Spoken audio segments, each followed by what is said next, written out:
एक अध्याय एक पद पढ़ के, एक अध्याय एक पद। आदि में वचन था, आदि में वचन था, और वचन परमेश्वर के साथ था, वचन परमेश्वर के साथ था, और वचन परमेश्वर था। और वचन परमेश्वर था। कौन था परमेश्वर? वचन। आगे बढ़ो बेटा। यही आदि में परमेश्वर के साथ था। यही आदि में परमेश्वर के साथ था। सब कुछ उसी के द्वारा उत्पन्न हुआ। देखिए, ध्यान दीजिए, सब कुछ, पूरी सृष्टि उसी के द्वारा उत्पन्न हुई। और जो कुछ उत्पन्न हुआ है, जो कुछ उत्पन्न हुआ है, उसमें से कोई भी वस्तु उसके बिना उत्पन्न नहीं हुई। उसमें से कोई भी वस्तु उसके बिना उत्पन्न नहीं हुई। किसके द्वारा उत्पन्न हुआ? किसके द्वारा? वचन के द्वारा। और वचन है कौन? है? निकाल पढ़िए, एक यूहन्ना का एक अध्याय का 14 पद। और वचन देहधारी हुआ, अब वचन क्या हो गया? वचन देहधारी हुआ, और अनुग्रह और सच्चाई से परिपूर्ण होकर, और अनुग्रह से सच्चाई से परिपूर्ण होकर के हमारे बीच में डेरा किया। हमारे बीच में डेरा किया। और हमने उसकी ऐसी महिमा देखी, हमने उसकी ऐसी महिमा देखी, जैसे पिता के इकलौते की महिमा। जैसे कि पिता के इकलौते की महिमा। हालेलुया। वचन क्या हो गया? क्या हो गया? वचन हो गया। क्योंकि ये सामर्थ सिर्फ परमेश्वर में है और किसी इंसान में, किसी भी सृष्टि में नहीं है। ठीक है, आगे देखिए, निकालिए उत्पत्ति एक अध्याय, उसका आप पढ़िए।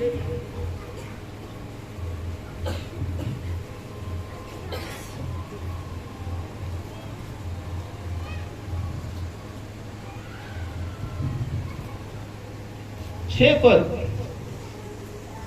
फिर परमेश्वर ने कहा, परमेश्वर ने कहा, जल के बीच एक ऐसा अंतर हो, जल के बीच ऐसा अंतर हो कि जल दो भाग हो जल जाए। दो भाग हो जाए। क्या हो गया? किसने कहा? कहा कौन है? कहा कौन है? कहा कौन है? वचन। कहा कौन है? परमेश्वर का जो वचन है। परमेश्वर ने कहा आकाश और पृथ्वी हो जा, हो गया। ठीक है, ये वचन कौन है? यीशु मसीह। 9 पद पढ़िए। फिर परमेश्वर ने कहा, परमेश्वर ने कहा, कौन कहा? यीशु मसीह। वचन। आकाश के नीचे का जल, आकाश के नीचे का जल एक स्थान में एक इकट्ठा हो स्थान में जाए, इकट्ठा हो जाए, और सूखी भूमि दिखाई दे। सूखी भूमि दिखाई दे। और फिर वैसा ही हो गया। वैसा ही हो गया। फिर परमेश्वर ने समुद्र को बनाया। ठीक है, एक भाग हो जा, जो एक जगह पानी जमा हो गया उसको समुद्र कहा, और सूखी जो पृथ्वी है उसको उसने पृथ्वी कहा, जमीन को पृथ्वी कहा। ठीक है, तो इस तरीके से परमेश्वर ने कहा और हो गया।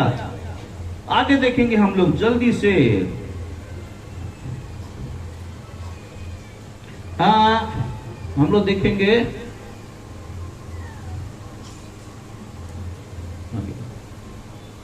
14 पद। फिर परमेश्वर ने कहा, फिर परमेश्वर ने कहा, दिन को रात से अलग करने के लिए, दिन को रात से अलग करने के लिए आकाश के अंतर में, आकाश के अंतर में ज्योतियां हो, ज्योतियां हो, और वे चिन्ह हो, चिन्हों, और नियत समयों, नियत समयों, और दिनों, और वर्षों के कारण हो। हाँ, अब देखिए, इसके बाद हम पढ़ते तो वहां पर 2 ज्योतियां बनाई, सूरज और चांद। ठीक है, समयों, वर्षों के अनुसार सब कुछ परमेश्वर ने बनाया। पढ़िए 20 पद। और जितने पृथ्वी के पशु, नहीं, 20 20। फिर परमेश्वर ने कहा, हाँ जल जीवित प्राणियों से बहुत ही भर जाए, हाँ हाँ और पक्षी पृथ्वी के ऊपर आकाश के अंतर में उड़े। हाँ। अब देखिए, यहाँ पर फिर परमेश्वर कहता है कि जल जीवित प्राणियों से बहुत ही भर जाए, बड़े बड़े मछलियां, वैल और जितना भी बड़ा बड़ा जीव जंतु वो सब समुद्र में, पानी में बढ़ गया। फिर पढ़िए 24 पद। फिर परमेश्वर ने कहा, पृथ्वी से एक एक जाति के जीवित प्राणी अर्थात घरेलू पशु और रेंगने वाला जंतु और पृथ्वी के वन पशु जाति जाति के अनुसार उत्पन्न हो, और वैसा ही हो गया। ठीक है ना। सारे के सारे जीव जंतु, घरेलू पशु, रेंगने वाले जंतु, सब के सब परमेश्वर ने कह के बना दिया और वैसा ही हो गया। 26 पद पढ़ो। फिर परमेश्वर ने कहा, हम मनुष्य को अपने स्वरूप के अनुसार अपनी समानता में बनाए, और वे समुद्र की मछलियों और आकाश के पक्षियों और घरेलू पशुओं और सारी पृथ्वी पर और सब रेंगने वालों जंतुओं पर जो पृथ्वी पर रेंगते अधिकार रखे। देखिए, परमेश्वर ने पूरी सृष्टि को रचा। ठीक है, वनस्पति, पेड़ पौधे, नदी नाली और जितना भी फल फ्रूट के पेड़ पौधे, सबको परमेश्वर ने किससे बनाया? कौन है वचन? यीशु मसीह। यीशु मसीह के द्वारा सब कुछ बना, और जो कि भी हम लोग यूहन्ना रचित सुसमाचार 1 अध्याय 1, 2, 3 पद पढ़े, सब कुछ उसी के द्वारा और उसी के लिए बनाया गया है। हालेलुया। परमेश्वर ने सब कुछ, परमेश्वर का वचन जो कि मनुष्य बन गया, देहधारी हो गया। क्यों हो गया? क्या कारण था? क्या कारण था? वचन को देहधारी होने के लिए क्यों परमेश्वर ने अपने वचन को देहधारी कर दिया? क्योंकि वचन के द्वारा पूरी सृष्टि को रचा गया। मनुष्य को सिर्फ परमेश्वर ने अपने स्वरूप में बनाया। मनुष्य को परमेश्वर ने अपने स्वरूप में बनाया। किस मायने में मनुष्य परमेश्वर के स्वरूप में है?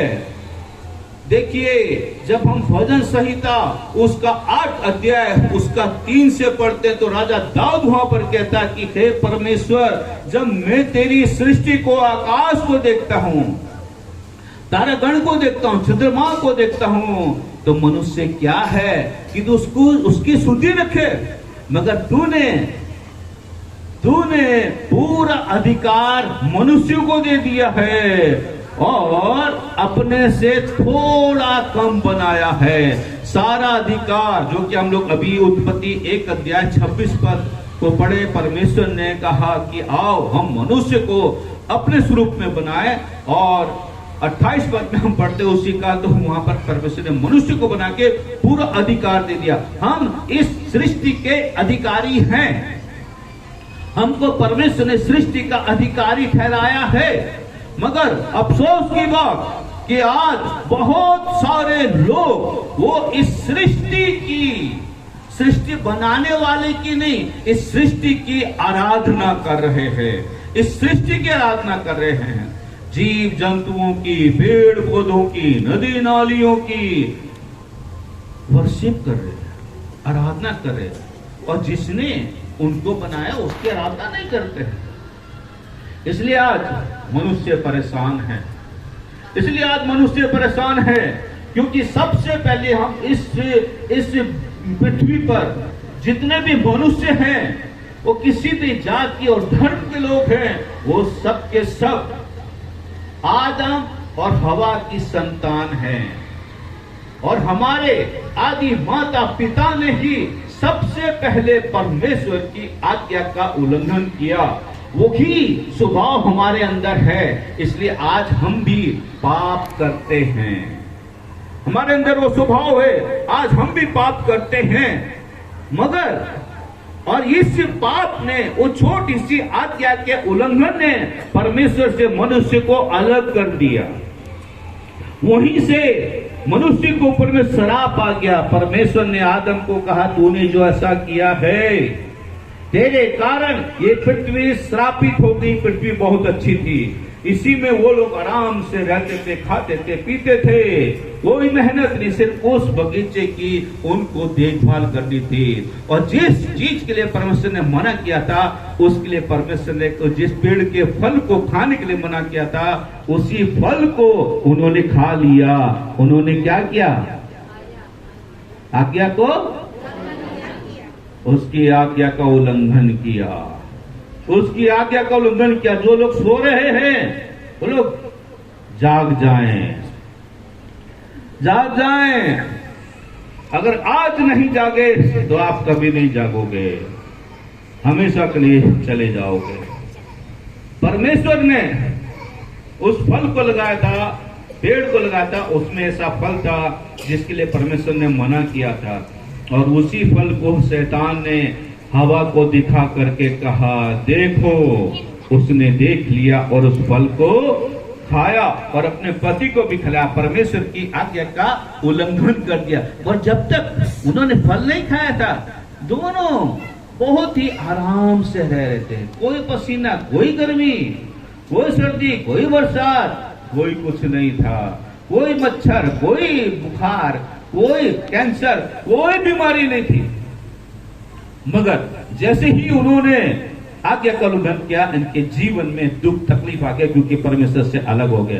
परमेश्वर ने कहा, तूने जो आदम को कहा, तूने जो अपनी पत्नी का कहना माना, इस कारण, तेरे कारण ये पृथ्वी श्रापित हो गई है। पृथ्वी श्रापित है, ये पृथ्वी श्रापित हो गई।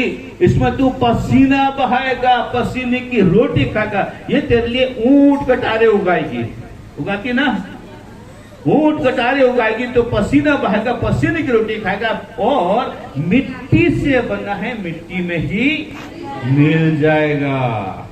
ध्यान दीजिए, मिट्टी में ही मिल जाएगा। मगर परमेश्वर तो उस मिट्टी से हमको बनाया, क्यों मिला दिया? क्यों? क्योंकि हमने उसकी आज्ञा का उल्लंघन किया। मगर फिर भी परमेश्वर मनुष्य से प्यार करता है, मनुष्य से प्यार करता है। इसलिए परमेश्वर ने वहीं पर हवा को कहा कि तूने जो ऐसा किया है, तूने जो ऐसा किया, तू अपने पति के वश में रहेगी, तू अपने पति के वश में रहेगी, दर्द के साथ बच्चे को जन्म देगी, और जब बच्चा जन्म ले लेगा तो दर्द को भूल जाएगी। होता ना आज यही, ठीक है।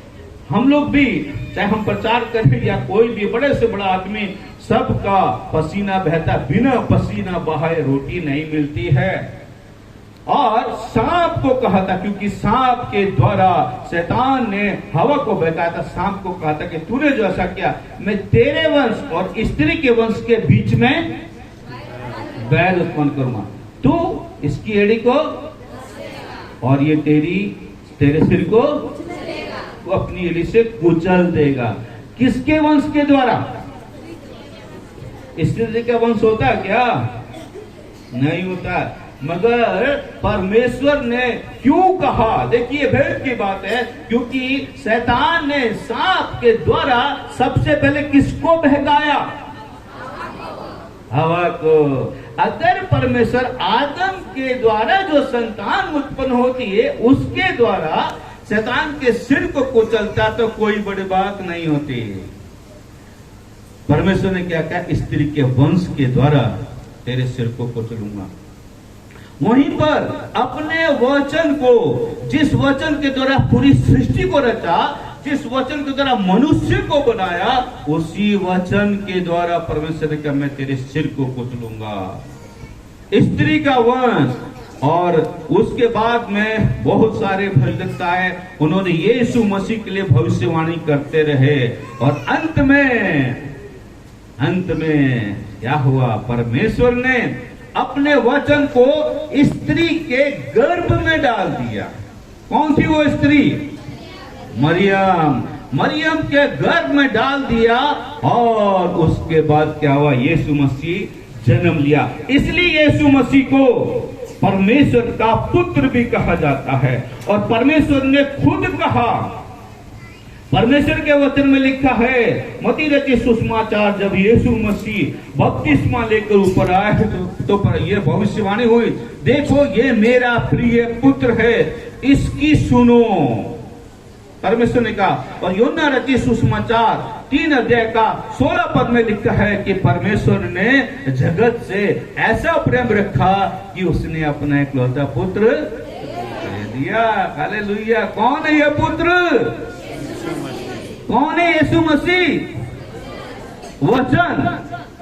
वचन को ही अपना पुत्र बनाया, देहधारी हो गया, ताकि जिसके द्वारा पूरी सृष्टि रची गई थी उस मनुष्य को सृष्टि को फिर से बचा सके। हालेलुया। वचन देहधारी हो गया। मेरे को लगता है बहुत सारे लोग स्वर इसलिए बोले हालेलुया नहीं बोल रहे हैं। हालेलुया। अभी भी सो रहे, नींद आ रही बहुत से लोगों को। हाथ उठाइए, जोर से बोलिए। वचन देहधारी हो गया, क्योंकि वचन हमसे प्यार करता है, हमसे प्यार करता है। यीशु मसीह ने यूहन्ना 15 अध्याय में कहा कि जैसा मैंने तुमसे प्रेम किया वैसे ही तुम भी एक दूसरे से प्रेम करो। क्या हम आपस में प्रेम करते हैं? करिए। यीशु मसीह ने कहा प्रेम करिए, उसकी आज्ञा है, करिए। मत्ती रचित सुसमाचार 6 अध्याय 14-15 में लिखा है, पढ़ो बेटा जल्दी से। मत्ती रचित सुसमाचार 6 अध्याय 14-15 पद में पढ़ी, क्या लिखा है? इसलिए यदि तुम मनुष्यों के अपराध क्षमा करोगे तुम्हारा स्वर्गीय पिता भी तुम्हें क्षमा करेगा। और यदि तुम मनुष्य के अपराध क्षमा ना करोगे तो तुम्हारा पिता भी तुम्हें अपराध क्षमा ना करेगा। क्षमा करना सीखिए, प्यार करना सीखिए। ये परमेश्वर की आज्ञा, किसी मनुष्य की नहीं है। फिर आगे लिखा है उसी का यूहन्ना 3:17 में क्या लिखा है? परमेश्वर ने अपने पुत्र को जगत में इसलिए नहीं भेजा कि जगत पर दंड की आज्ञा दे, पर इसलिए भेजा जगत उसके द्वारा उद्धार पाए। जगत उसके द्वारा, हाँ, तो यीशु मसीह उद्धार करता है। मत्ती रचित सुसमाचार 1 अध्याय 21 पद में जल्दी से पढ़ो बेटा, वहां पर क्या लिखा है? मत्ती रचित सुसमाचार 1 अध्याय 21 पद में, वह पुत्र जनेगी। ये मरियम के लिए है। जिब्राइल आकर के यूसुफ को बोलता है, जब मरियम गर्भवती हो गई थी तो उस समय यूसुफ मरियम को छोड़ना चाहता था, क्योंकि वो कुंवारी थी, और कुंवारी अगर गर्भवती हो जाए, आज भी कोई शादी नहीं करेगा। उस समय उसने सोचा मैं छोड़ दूं इसको। तो यूसुफ को जिब्राइल ने आकर के दर्शन दिया और क्या कहा? फिर पढ़ो बेटा। वो पुत्र जनेगी, और तू उसका नाम यीशु रखना, क्योंकि वह अपने लोगों का उनके पापों से उद्धार करेगा। हालेलुया। क्योंकि वो उनके पापों का उनसे उद्धार करेगा। यीशु मसीह उद्धार करता है। यीशु मसीह पाप से छुड़ाने वाला है। कैसे? यीशु मसीह हमारी बीमारी से छुड़ाने वाला। निकालिए यशायाह के पुस्तक उसका 53 अध्याय उसका 5 से पढ़िए, क्या लिखा है वहां? हमारी बीमारियों को चंगाई देने के लिए है, परंतु वह हमारे ही अपराधों के कारण घायल किया गया। घायल किया। बार बार बहाल हो यीशु का तेरी सिफा के लिए, मेरी सिफा के लिए। बेकरार बहाल हो यीशु का तेरी सिफा के लिए, मेरी सिफा के लिए। घायल किया गया हमारे लिए, 39 कोड़े पीठ पे खाए ताकि हमारी बीमारियों से हम चंगाई पाए। आगे पढ़ो बेटा। वह हमारे ही अपराधों, वो हमारे अपराध के कामों के कारण, वो हमारे ही अपराध के कामों के कारण कुचला गया। हमारी ही शांति के लिए उस पर ताड़ना पड़ी कि उसके कोड़े खाने से हम लोग चंगे हो जाए। हालेलुया। ऐसा प्यार क्या पूरी सृष्टि में किसी ने किया है? हमारे माता पिता भी नहीं कर सकते, हमारे माता पिता भी नहीं कर सकते, क्योंकि वो इंसान हैं। प्यार करते हैं, ऐसी बात नहीं करते, करते हैं, मगर वो भी हमसे वैसा प्यार नहीं करते कि उसने अपनी पीठ पे कोड़े खाए ताकि हम चंगे हो जाए। हमारे पापों को अपने ऊपर उठा लिया। आगे पढ़ो। हम तो सबके सब भेड़ों के समान भटक गए थे। हम सबके सब भेड़ों के समान भटक गए थे, क्योंकि हमारे आदि माता पिता ने पाप किया था, हम भी भटक गए थे, पापी थे हम सब। हम में से हर एक ने अपना अपना मार्ग लिया। हम में से हर एक ने अपना अपना मार्ग लिया, और यहोवा ने हम सबों के अधर्म का बोझ उसी पर लाद दिया। यहोवा ने हमारे सारे अधर्म का बोझ उसी पर लाद दिया।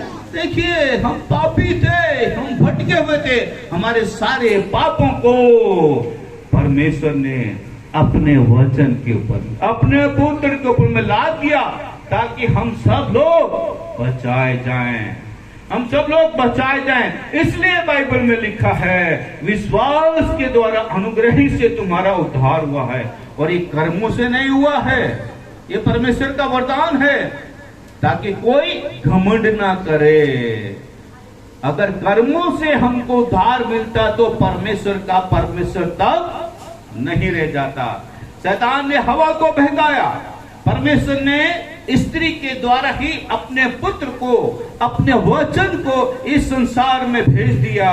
और जब वो वचन संसार में आया, तब पढ़ो यूहन्ना रचित सुसमाचार 1:12 में क्या लिखा है। यूहन्ना रचित सुसमाचार 1:12। जब सोने वालों वक्त जाने लगा, आज तुमको जगाने कोई आया है।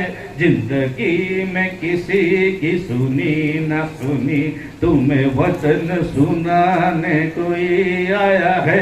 जागो सोने वालों। हालेलुया। पढ़िए। परंतु जितनों ने उसे ग्रहण किया, परंतु जितनों ने उसे ग्रहण किया, किसे ग्रहण किया? यीशु मसीह को, वचन को। जितनों ने उसे ग्रहण किया, उसने उन्हें परमेश्वर के संतान होने का अधिकार दिया। उसने उन्हें परमेश्वर की संतान होने का अधिकार दिया, अर्थात उन्हें जो उसके नाम पर विश्वास रखते। हालेलुया। अर्थात उन्हें जो उसके नाम पर, जिसने पूरी सृष्टि रची, जिसके द्वारा पूरी सृष्टि रची गई, वो जब मनुष्य बन गया, अगर हम उसके ऊपर विश्वास करते हैं तो क्या होता है हमारा? पढ़ो फिर से। वो उन्हें परमेश्वर के संतान होने का अधिकार दिया। अधिकार दिया। हम परमेश्वर की संतान हैं, शारीरिक रूप से नहीं, आत्मिक रूप से हम परमेश्वर की संतान बन जाते हैं। और बाइबल बताती है कि परमेश्वर आत्मा है, और अवश्य है कि उसके आराधना करने वाले आत्मा और सच्चाई से आराधना करें। हम सब लोग आत्मा हैं, सब लोग, और इन्हीं को परमेश्वर बचाने के लिए इस पृथ्वी में यीशु मसीह आया। यीशु मसीह बन गया और हमारे अपराधों को अपने पर उठा लिया, हमको बचा लिया। अब हमको क्या करना है?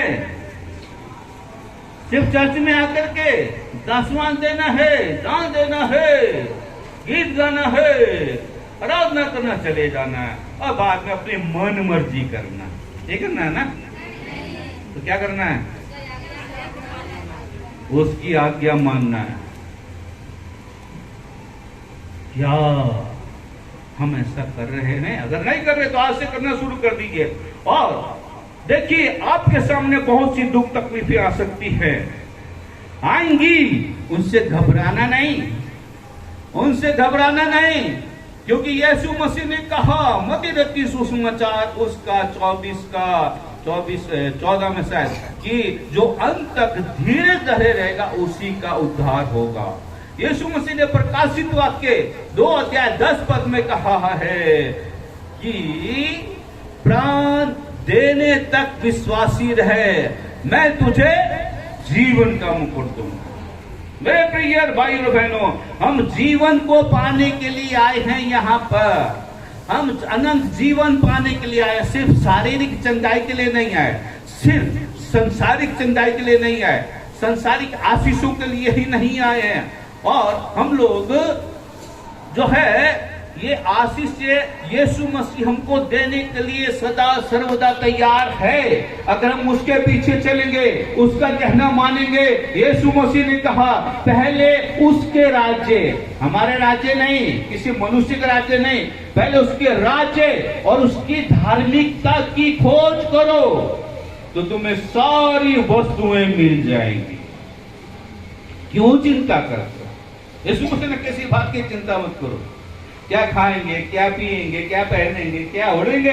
इन चिड़ियों को देखो, बोलती हैं क्या? वो मेहनत करती है क्या? खाती है ना? जब उनको खिलाता है तो हमारा मूल्य तो उनसे ज्यादा है, क्योंकि हम इस पृथ्वी के क्या हैं? अधिकारी हैं। हालेलुया, बहुत कम वाला है। हम लोग क्या हैं इस पृथ्वी के? आवाज नहीं है। हम लोग क्या हैं इस पृथ्वी के? हाँ, हम लोग अधिकारी हैं। तो क्या हम खाने पीने की चिंता करेंगे, पहनने ओढ़ने की चिंता करेंगे? अरे मेरा बाप है वो, खुदावंद मेरा बाप है, मैं दावे के साथ मेरा बाप है वो, क्योंकि मैं यीशु मसीह के पीछे चलता हूं। मैंने उसके वचन को अपने जीवन में लिया है। वो मेरा बाप है, उसकी महिमा करना मेरा काम है। महिमा करेंगे तो आशीष से देगा, आशीष से देगा। आइए हम लोग खड़े होकर के पिछला वाला गीत गाएंगे। कहां के मेरे बच्चे लोग? वो आ गए।